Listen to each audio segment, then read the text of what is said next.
Latest టెక్నాలజీతో చిన్న injection తో నన్ను పూర్తి ఆరోగ్యవంతురాలను చేశారు. Elite spine and pain management centre, Manikonda, Dilsukh Nagar. Warangal, Khammam, Nalgonda MLC ఉప ఎన్నికకు సంబంధించి పోలింగ్ ఏర్పాట్లన్నీ కూడా కొనసాగుతున్నాయి. ప్రస్తుతం మనం డిస్ట్రిబ్యూషన్ సెంటర్లో ఉన్నాం. 12 జిల్లాలకు సంబంధించి కూడా రిటర్నింగ్ అధికారిగా నల్గొండ కలెక్టర్ గారు ఉన్నారు. మేడం చెప్పండి, ఓవైపు మండుతున్నటువంటి ఎండలు, సిబ్బంది ఏ విధంగా ఏర్పాట్లు చేశారు మేడం? సిబ్బంది అందరికీ కూడా మీరు చూస్తుంటారు, పోలింగ్ కేంద్రాల్లో కూడా కూలర్స్ ఏర్పాటు చేయడం జరిగింది. అదేవిధంగా ఈచ్ పోలింగ్ స్టేషన్లో డ్రింకింగ్ వాటర్ కానివ్వండి, ఫ్యాన్స్, ఎలక్ట్రిసిటీ, ఇవన్నీ కూడా అరేంజ్మెంట్స్, బేసిక్ మినిమం ఫెసిలిటీస్ అన్నీ కూడా అరేంజ్ చేసాము.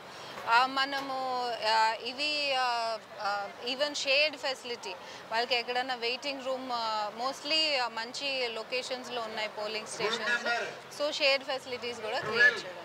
కంప్లీట్ బ్యాలెట్ ద్వారా జరిగేటువంటి ఓటింగ్ అని చెప్పవచ్చు. మొత్తం కూడా 52 మంది అభ్యర్థులు పోటీలో ఉన్నారు. జంబో బ్యాలెట్ కాబట్టి ఏ విధంగా ఉండబోతుంది? జంబో బ్యాలెట్ మీరు చూస్తున్నారు, పెద్ద బ్యాలెట్ సైజు. సో ఈ బ్యాలెట్ బాక్స్ని వాడబోతున్నాము మనము పోలింగ్ దానికి. సో ఇలాంటి బ్యాలెట్ బాక్స్ 1200 ఓటర్స్ని కూడా తీసుకోవడానికి, ఓట్స్ వేయడానికి ఓట్ పైన కాలంలో నుంచి వేస్తారు. మొత్తం ఎన్ని పోలింగ్ సెంటర్స్? 605 పోలింగ్ స్టేషన్స్ ఉన్నాయి 12 డిస్ట్రిక్ట్స్లో. అన్ని పోలింగ్ కేంద్రాలకి జంబో బ్యాలెట్ బాక్స్ ఇవ్వడం జరుగుతుంది. వీటిని ఫస్ట్ ప్రయారిటీగా బ్యాలెట్కి వాడతారు. ఇప్పుడంతా కూడా ఆఫీసర్స్ అంతా వీరంతా ఈవినింగ్ వరకు అక్కడ రీచ్ అయి ఉండాలి. అందరూ కూడా ఈవినింగ్ పోలింగ్ స్టేషన్స్కి రీచ్ అవుతారు. అక్కడ పోలింగ్ స్టేషన్ అంతా సెటప్ చేసుకుంటారు. దానికి ఏమైనా అరేంజ్మెంట్స్ ఉన్నా కానీ చూసుకుంటారు. మేడం, గ్రాడ్యుయేట్ ఓటర్స్ అయినా కానీ ఓటు వేసే మొదటిసారి కూడా చాలా వరకు కన్ఫ్యూజన్ అవుతారు. మనం గతంలో కూడా చూసిన జరిగింది. ఒక 20,000 ఓట్ల వరకు కూడా రిజెక్ట్ కావడం జరిగింది. వాళ్ళు ఓటు వేసే ముందు చేయాల్సిన పనులు, చేయకూడని పనులు, dos and don'ts each polling కేంద్రం దగ్గర మేము అక్కడ పెట్టడం జరిగిందండి. ఈచ్ పోలింగ్ స్టేషన్లో ఒక డూస్ అండ్ డోన్స్ పోస్టర్ పెట్టడం జరిగింది. ఆ పోస్టర్లో మీకు మోస్ట్ ఇంపార్టెంట్లీ 1 to 52 ఓటర్స్ని మనము 1 to 52 నంబర్స్ ఇవ్వాలి. సో మీరు ఇంటూ మార్క్ కానీ లేకపోతే టిక్ మార్క్ కానీ ఇలాంటివి పెట్టాలి. అండ్ క్యాండిడేట్ పేరు మీద కానీ క్యాండిడేట్ ఫోటో మీద కానీ మార్కింగ్స్ చేయకూడదు. Only marking should be done in the empty column next to the candidate picture. అంటే ప్రతి ఒక్కరు కూడా మొదటి ప్రాధాన్యత ఓటు అయితే డెఫినెట్లీ యూజ్ చేయాలి, ఉపయోగించి. అందరూ కూడా ఓటింగ్ నంబర్స్ వేయాలండి, వాళ్ళ ప్రిఫరెన్సెస్. 1 to 52 క్యాండిడేట్స్కి 1 to 52 ప్రిఫరెన్స్ ఇవ్వాలి వాళ్ళు క్యాండిడేట్స్కి. ఒకటే నంబర్ ఇద్దరు క్యాండిడేట్స్కి ఇవ్వకూడదు. అంటే ఫర్ ఎగ్జాంపుల్ 1 క్యాండిడేట్ 1కి క్యాండిడేట్ 5కి కూడా ఇవ్వకూడదు. 1 ఫస్ట్ ఒక్కొక్క క్యాండిడేట్కి వాడి సెకండ్ ప్రిఫరెన్స్ అనేది సెకండ్ క్యాండిడేట్కి వాడచ్చు. ఎన్ని గంటలకు ప్రారంభమవుతుంది మేడం పోలింగ్? ఎన్ని గంటలకు ముగుస్తుంది పోలింగ్? మీకు తెలుసు 8 to 4 ఉంది. సో 4కి బిఫోర్ ఎవరైనా క్యాండిడేట్స్ ఓటర్స్ రీచ్ అవుతే కనుక పోలింగ్ స్టేషన్స్కి ఆ ఓటర్స్కి స్లిప్స్ ఇవ్వడం జరుగుతుంది. బ్యాక్ నుంచి వాళ్ళు ఓట్ వేసేదాకా ఓటింగ్ కంటిన్యూ అవుతుంది. వాళ్ళకి మొత్తం కూడా 32 ఐటమ్స్ ఇస్తున్నారు మేడం. వెళ్ళే ఆఫీసర్స్కి 32 ఐటమ్స్ ఇస్తున్నారు. వాళ్ళు వెంట పెన్స్ కూడా కొంతమంది చాలా వరకు అలవాట్లు మీ పెన్ వాడకూడదండి. వచ్చినప్పుడు అక్కడ ఎలక్షన్ కమిషన్ ఇచ్చిన పెన్నే మార్కింగ్ కి వాడాలి. నంబర్ మార్కింగ్ 52 నంబర్స్ మీరు ఎలక్షన్ కమిషన్ పెన్ తోనే యూస్ చేసుకోవాలి. మేడం, పోలింగ్ ప్రక్రియ అంతా ఒక ఎత్తు అయితే మొత్తం పోలింగ్ ముగిసిన తర్వాత కూడా మొత్తం ఇప్పుడు మనం 12 జిల్లాలు ఉన్నాయి కూడా, వారంతా కూడా ఇక్కడికి తీసుకురావడం కూడా ఒక పెద్ద టాస్క్ అనే చెప్పవచ్చు. ఎలా మేడం వారంతా కూడా ఇక్కడికి? మనందరికీ వారు డిస్ట్రిక్ట్ లో అన్ని బ్యాలెట్ బాక్సెస్ ఒక దగ్గర గ్యాదర్ చేసుకొని వారు సెక్యూర్ వెహికల్స్ లో విత్ GPS ట్రాకింగ్ మనకి డిస్ట్రిక్ట్ ఇక్కడ స్ట్రాంగ్ రూమ్ దాకా తీసుకొస్తారు. ఇక్కడ మన దుప్పల్పల్లి అగ్రికల్చర్ మార్కెట్ గోడౌన్ దగ్గర మనం స్ట్రాంగ్ రూమ్ ఏర్పాటు చేయడం జరిగింది. సో ఈ రేపు నైట్ కల్లా అందరూ డిస్ట్రిక్ట్స్ నుంచి వారి ఏరియాస్ నుంచి బ్యాలెట్ బాక్సెస్ అన్ని ఇక్కడ తీసుకురావడం జరుగుతుంది. కౌంటింగ్ ప్రక్రియ కూడా సేమ్ ఏదైతే మనకు 4వ తారీఖు ఎంపీ కౌంటింగ్ ఉంది, ఆ తర్వాత రోజే ఇది ఉంది. మామూలుగా అయితే ఎంపీ ఎమ్మెల్యే కూడా ఈవీఎంలు కాబట్టి చాలా వరకు కౌంటింగ్ ప్రాసెస్, ఈ ప్రక్రియ మాత్రం కౌంటింగ్ ప్రక్రియ కూడా ఒక పెద్ద టాస్క్ జరుగుతుందని చెప్పవచ్చు. కౌంటింగ్ అనేది స్టాప్ చేయకుండా చేస్తాము. సో 5th 8 AM నుంచి మేము స్టార్ట్ చేస్తాము. చేసి అది కంప్లీట్ అయ్యేదాకా కంటిన్యూ చేస్తాం. లాస్ట్ టైం ఒక 3 days వరకు కూడా పట్టింది మేడం రిజల్ట్ కానీ రావడం కానీ. ఇది పేపర్ బ్యాలెట్ కాబట్టి కౌంటింగ్ అండ్ ప్రిఫరెన్షియల్ ఓటింగ్ కాబట్టి చేస్తున్నాము. బట్ ఈసారి మేము టేబుల్స్ పెంచాము. లాస్ట్ టైం కోవిడ్ కండిషన్స్ కూడా ఉన్నాయి కాబట్టి కొంచెం కేర్ఫుల్గా టైం పట్టింది. ఈసారి అంత టైం పట్టింది. ఎలా మేడం మొత్తం ఇప్పుడు పోలింగ్ పర్సెంటేజ్లో బై 2గా తీసుకొని మొదటి ప్రాంతం ఎవరైతే వారు విజేతలుగా నిర్ణయిస్తారా? కౌంటింగ్ ప్రక్రియ మేడం. కౌంటింగ్ ప్రక్రియకి మీకు డీటెయిల్ గైడ్లైన్స్ కూడా మేము షేర్ చేస్తామండి. But mostly it is first preferential vote. So first vote ఒక పర్సంటేజ్ క్రాస్ అవుతే వారు డిక్లేర్ అవుతారు. లేదు అనుకుంటే వాళ్ళకి అన్ని ఓట్స్ రాలేదు అంటే మనం లీస్ట్ క్యాండిడేట్ లీస్ట్ ఎవరికైతే ఓట్స్ వచ్చాయో వాళ్ళ నుంచి ఎలిమినేట్ చేసుకుంటూ యాడ్ చేసుకుంటూ వస్తాం. మేడం సమ్మర్ కాబట్టి ఓటర్స్ కానీ పోలింగ్ సెంటర్స్ కానీ ఎలాంటి ఏర్పాట్లు చేస్తున్నారు మేడం ఓటింగ్ సెంటర్స్ వద్ద? ఇప్పుడు మనం అన్ని పోలింగ్ స్టేషన్స్లో మెడికల్ ఫెసిలిటీస్ ఏర్పాటు చేయడం జరిగిందండి. అదేవిధంగా సఫిషియెంట్ షేడ్ ఉంది. మీరు ఇక్కడ కూడా చూస్తున్నారు, shade is there, coolers are there.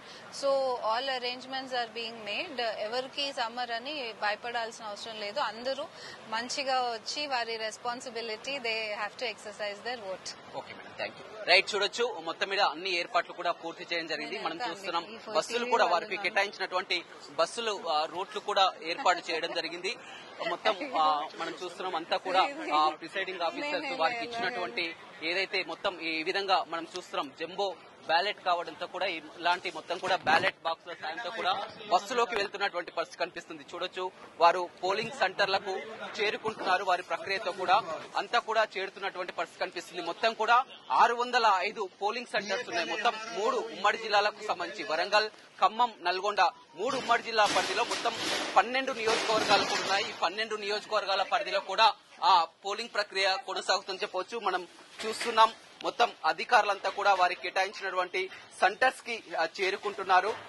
చాలా వరకు మనం చూడడం జరిగింది. ఎంపీ ఎన్నికలు, ఎమ్మెల్యే ఎన్నికలు అన్ని కూడా ఈవీఎంలతో జరుగుతాయి. ఇవి మాత్రం మనం బ్యాలెట్ యూనిట్తో కూడా చాలా కష్టమైన పని అని చెప్పవచ్చు. ఎందుకంటే అధికారులంతా కూడా ఓవైపు మండుతున్నటువంటి ఎండలు, ఆ ఎండల సాయంతో కూడా ఇలాంటి జంబో బ్యాలెట్ బాక్సులను తీసుకెళ్లడం, వారికి ఇచ్చినటువంటి మొత్తం కూడా ఐటమ్స్ అన్ని కూడా తీసుకొని వెళ్తున్నటువంటి పరిస్థితి అయితే కనిపిస్తుందని చెప్పవచ్చు. మనతో మాట్లాడడానికి ఆఫీసర్స్ కూడా ఉన్నారు. సార్ ఎక్కడ సార్ మీకు సెంటర్ ఎక్కడికి sector officer route number 6 sector officer route number 6 బయలుదేరుతున్నారు. ఎప్పటి వరకు రీచ్ చూడొచ్చు వీరంతా కూడా అక్కడికి వెళ్తున్నటువంటి పరిస్థితి అయితే కనిపిస్తుంది. వీరంతా సాయంత్రం వరకు కూడా పోలింగ్ సెంటర్స్ కు చేరుకోవాల్సి ఉంటుంది. రాత్రి అక్కడే బస చేస్తారు. మార్నింగ్ 8 గంటల సమయంలో కూడా ఎగ్జాక్ట్ గా ఆ పోలింగ్ స్టార్ట్ కాబోతుంది. సాయంత్రం 4 గంటల వరకు ఈ ప్రక్రియ కొనసాగుతుంది. ఏదైతే జంబో బ్యాలెట్ ఉన్నారో మొత్తం కూడా పోటీలో 52 మంది అభ్యర్థులు పోటీలో ఉంటున్నారో ఆ 52 మంది అభ్యర్థులకు సంబంధించి కూడా ఆ బ్యాలెట్ ఏదైతే ఉందో జంబో బ్యాలెట్ ఉంటుంది. ఆ 52 మందికి సంబంధించినటువంటి వారి యొక్క పేర్లు ఉంటాయి. ఆ పేర్లు ఎదురుగా వారు ఏదైతే ఉన్నారో ఆ పోలింగ్ ఆఫీసరే ఆ పెన్ ఇస్తారు. ఆ పెన్ను తోటే వారు క్రమంగా ఇనిషియల్ పెట్టడం కానీ, సైన్ చేయడం కానీ, ఇలాంటివి రోమన్ అంకెలు కానీ ఇలాంటివి వాడకుండా మొదటి ప్రాధాన్యత కేవలం 1, 2, 3 ఈ విధంగానే యూజ్ చేయాల్సి ఉంటుంది. ఇప్పుడు విపరీతమైనటువంటి ఎండ ఉన్నప్పటికీ కూడా అధికారులు మాత్రం వారు డ్యూటీ చేయాల్సినటువంటి పరిస్థితి కాబట్టి ఉదయమే డిస్ట్రిబ్యూషన్ సెంటర్ నుంచి కూడా దూర ప్రాంతాలకు వెళ్లే వారంతా కూడా వెళ్తున్నటువంటి పరిస్థితి కనిపిస్తుంది. ఇప్పటికే అధికారులు అన్ని ఏర్పాట్లు కూడా పూర్తి చేయడం జరిగింది. సెక్యూరిటీ కూడా భద్రతా ఏర్పాట్లు కూడా చేస్తున్నటువంటి పరిస్థితి కనిపిస్తుంది. మొత్తం కూడా వాహనాలను బయలుదేరే ముందు కూడా ఎస్కార్ట్ సదుపాయాన్ని కూడా కల్పిస్తున్నటువంటి పరిస్థితి కనిపిస్తుంది. మనం పూర్తిగా రిటర్నింగ్ ఆఫీసర్ ఏదైతే ఉన్నదో మొత్తం కూడా ఈ 12 జిల్లాలకు సంబంధించి రిటర్నింగ్ అధికారిగా నల్గొండ కలెక్టరే వ్యవహరిస్తున్నారు. మొత్తం పోలింగ్ ప్రక్రియ అంతా కూడా తానే చూస్తున్నటువంటి పరిస్థితి కనిపిస్తుంది. ఆ ఎండతో చాలా వరకు ఇబ్బందులు పడుతున్నప్పటికీ కూడా డ్యూటీ చేయాలి కాబట్టి ఖచ్చితంగా వారి డ్యూటీ చేసి తీరాలి కాబట్టి వెళ్తున్నారు. వారికి కేటాయించినటువంటి రూట్లలో మనం అన్ని కూడా చూస్తున్నాం. వారికి కేటాయించినటువంటి రూట్లలో ఆ జంబో బ్యాలెట్ బాక్సులు కానీ, వారికి ఇచ్చినటువంటి ఐటమ్స్ కానీ తీసుకొని వెళ్తున్నారు. చాలా వరకు మారుమూల ప్రాంతాలకు వెళ్లాల్సి వస్తుంది. అటు దేవరకొండ కానీ, అటు హుజూర్ నగర్ ఏరియాలో కూడా మారుమూల ప్రాంతాలకు కూడా వెళ్లాల్సి ఉంటుంది. మొత్తం 12 జిల్లాలో మొత్తం 605 పోలింగ్ కేంద్రాలు, మొత్తం 12 జిల్లాలకు సంబంధించి 605 పోలింగ్ కేంద్రాలను ఏర్పాటు చేయడం జరిగింది. మొత్తం 52 మంది అభ్యర్థులు పోటీలో ఉన్నారు. ఇక ఓట్లు చూసినట్టే 4,63,839 మంది ఓటర్లు కూడా ఉండడం జరిగింది. వారు 4,63,839 మంది ఓటర్లు తమ ఓటు హక్కును వినియోగించుకున్నాడు. ఉదయం 8 గంటలకు పోలింగ్ ప్రక్రియ ప్రారంభమవుతుంది. మామూలుగా ఈవీఎంలు అయితే చాలా ఈజీగా ఉంటుంది కాబట్టి ఇది మొత్తం కూడా బ్యాలెట్ సిస్టమ్ కాబట్టి 52 మంది అభ్యర్థులకు సంబంధించి కూడా జంబో బ్యాలెట్ ఉంటుంది. వారికి ఇచ్చినటువంటి పోలింగ్ ఆఫీసర్ అక్కడే పెన్ ఉంటుంది. వారికి మొదటి ప్రాధాన్యత ఓటు కానీ ఖచ్చితంగా వేసి తీరాల్సిందే. ఆ తర్వాత వారు ఎవరికైనా ఇచ్చు కానీ ఎవరైనా ఓటు వేయాలంటే ఖచ్చితంగా మొదటి ప్రాధాన్యత సీరియల్ వైజ్ గా ఓటు వేయాలి అని చెప్తున్నారు. అధికారులు మాత్రం అన్ని ఏర్పాట్లు రేపు పోలింగ్ కు సంబంధించి అన్ని ఏర్పాట్ల ప్రక్రియ అయితే పూర్తిగా ఉంది. అధికారులంతా కూడా పోలింగ్ కేంద్రాలకు చేరుతున్నటువంటి పరిస్థితి అయితే మనం చూస్తున్నాం. Vote studio. మరిన్ని వీడియోస్ కోసం ఛానల్ ని సబ్స్క్రైబ్ చేయండి. లేటెస్ట్ అప్డేట్స్ కోసం వాట్సాప్ ఛానల్ ని ఫాలో చేయండి. అండ్ లింక్ డిస్క్రిప్షన్ లో ఉంది.